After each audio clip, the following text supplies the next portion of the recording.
Today, I'm very happy to be joined by, for a second time on my show, the great sportscaster of NFL GameDay Morning and the Rich Eisen. So, naturally, Mr. Rich Eisen, thanks for joining. Shirt.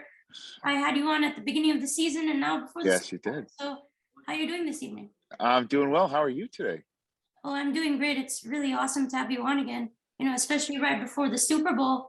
And, Yeah. let's get right into it. Super Bowl 56 is going to be held, close by in SoFi Stadium in Los Angeles, featuring Yeah. the AFC champion Cincinnati Bengals, who upset the Kansas City Chiefs and Patrick Mahomes. And then the NFC champion Los Angeles Rams playing in their home stadium. Kind of crazy that we've had back-to-back home Super Bowls with the Bucs last year and the Rams this year, and it's definitely going to be a blast in Los Angeles. But I really want to hear your thoughts on Patrick Mahomes and the AFC Championship, because I'm Okay. still trying to figure out what exactly happened to him there. It kind of seemed like he was a different quarterback in the second half. Yeah. Well, it seemed like the second half of that game, Manav, was kind of, indicative of what we saw from the Chiefs in the first 7 weeks of the season, when they were under 500 three different times, when turnovers were an issue and offensive efficiency was more of a rarity than, being one of the most dynamic teams in the league and offenses in the league. And we were blaming the defense almost as much as the offense. And, that's what happened in the second half with the offense. And it started with the end of the first half, really, with the decision to try one last chance at the end zone, right? And then having a play call with an option that definitely is something that Mahomes shouldn't have taken. And it was just a bizarre play call and even more disappointing execution of something that maybe should never have taken place. It should have just been a field goal and go up 24-3, and then you get the ball to start the half. Sometimes you don't have to go 100 miles an hour, just going the speed limit can be helpful. And that kind of set up a second half where the Bengals defense got it done. And that's the side of the football and the unit of a side of the football in Super Bowl 56 that I think will be the most under discussed. And it's the Bengals defense going into this game.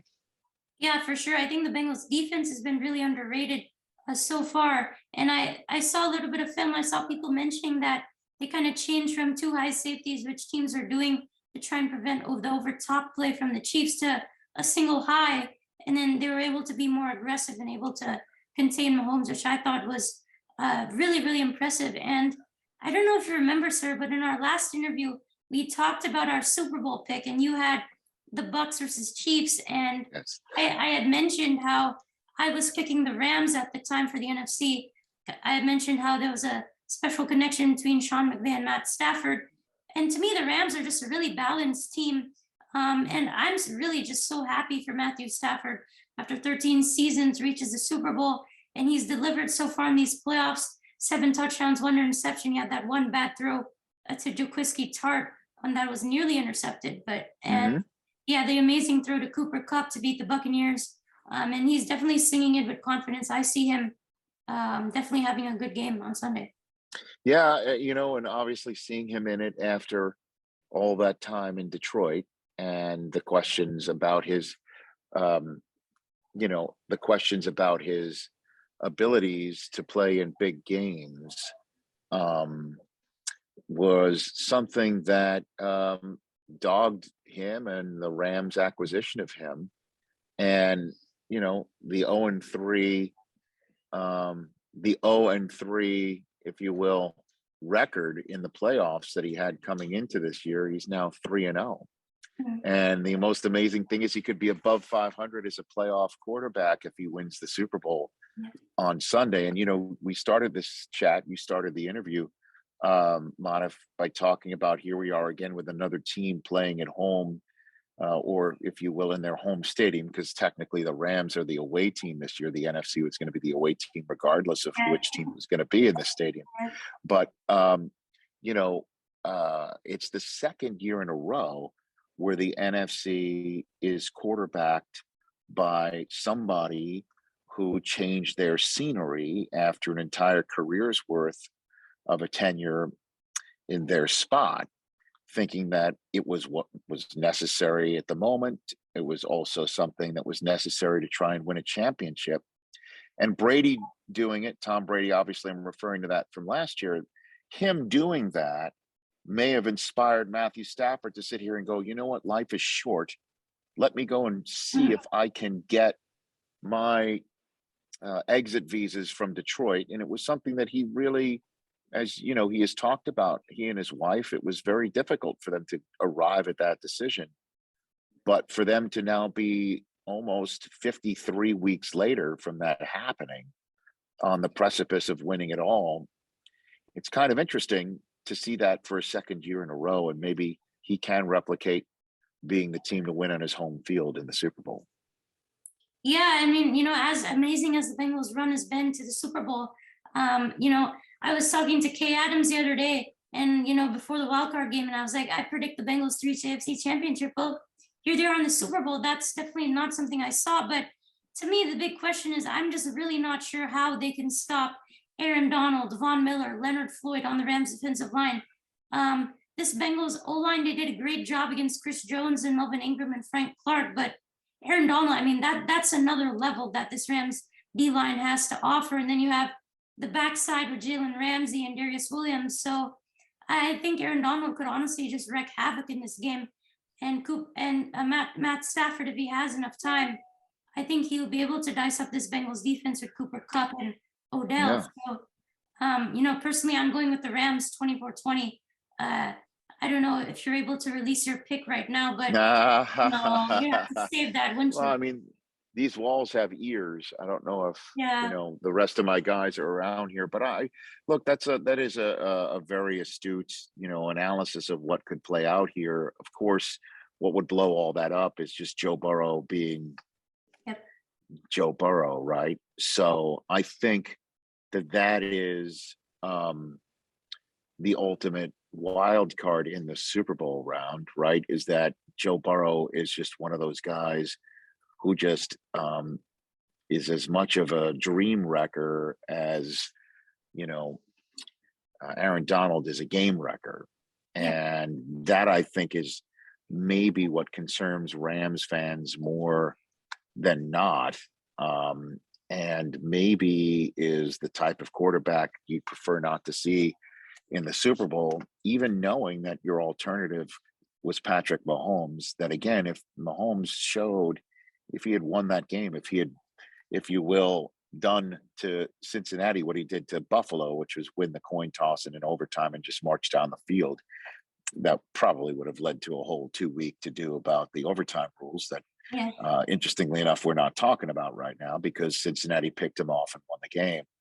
At least with Mahomes, he showed some inconsistency at the wrong times at times this year, including, the AFC Championship game. I don't know if, Burrow might wind up being the one guy you don't want to see, but it won't matter Burrow's intangibles if he's horizontal for much of the night, as you pointed out. Yep.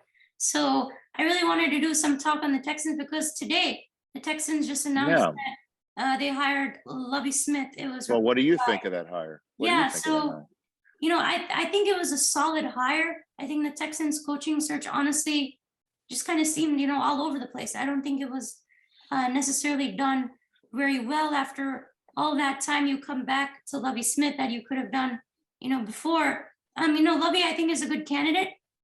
Sure. But I'm not sure if this is a long-term kind of deal. If it's long-term, I really would love it. I think he's a good fit down here. I'm in Houston. I think the defense played their hearts out. I think the players like him down here. But again, I just feel that this may not be long-term, maybe a 2-year where it eventually leads up to Josh McCown taking over at some point. I just think that the Texans, they just, being friends with Jack Easterby, I just think that they want to get McCown the job at some point, and knowing they would receive a lot of backlash because he has no experience right now.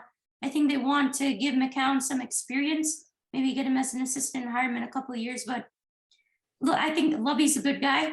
and I hope he can have a long-term deal. But you have any thoughts on it, real quick? No, to be honest with you, I think you kind of nailed it. It's like, let's see what happens. I don't know what was going on with David Culley, but clearly Lovie Smith has more experience at the head coaching level than Culley had. Yeah. And you know, the man took Rex Grossman to a Super Bowl. Yeah. So, you know, let's see what he could do with Davis Mills or whatever the Texans are planning to do at that position.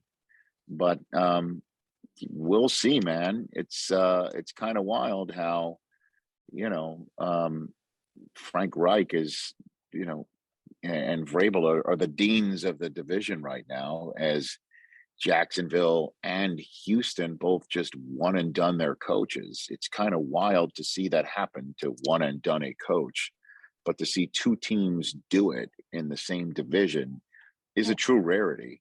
So, you know, I don't know what's going to happen clearly, but I think you kind of nailed it, Monica. That's for sure. I appreciate that, sir. And You're last welcome. question for you, really quick. I know you're interested in baseball, so I was wondering if Hmm. you might be able to share your thoughts on the Carlos Correa situation here. Once the MLB lockout hopefully at some point finishes, Hmm. can the Houston Astros retain him? And obviously, Carlos will make whatever decision is best for him. But Right. I've always felt that he should stay here where he has the best chance to win championships, maybe take a little less to stay. Is that something that you think players consider? I don't know, man. I'm not as close to the situation as maybe you would be. Mhm. All I'm saying is you may have a while to figure, to find this one out. I don't, I've been through a lot of the labor conversations, and everything that's going on with baseball right now sounds way too much for my liking to the 1994 season that got wiped out. And here we are in a Super Bowl week, and baseball isn't any closer to having a single ball thrown, bat cracked or anything like that. And it's a damn shame, man. It's awful. But it just seemed like before the lockout hit that Correa might not have been, terribly interested in returning, best I heard. But Okay. like I said, you're right there. You got your boots on the ground. You might Yeah, know more than I would. I appreciate that. Thank you so much, Mr. Eisen, for doing another interview with me. I've greatly Anytime, enjoyed brother. talking to you, and I hope you have a fitting Super Bowl for the epic season that we had. And I think so also, too. I'm also very happy to consider you a friend. And thanks for all the support. Right back at you, Manav. Anytime I can do it, I'll be right here. Of course. Thank you so much, sir. You have a good night. You too. Take care. Yeah. Thank you. Bye bye. All right, bye. Bye.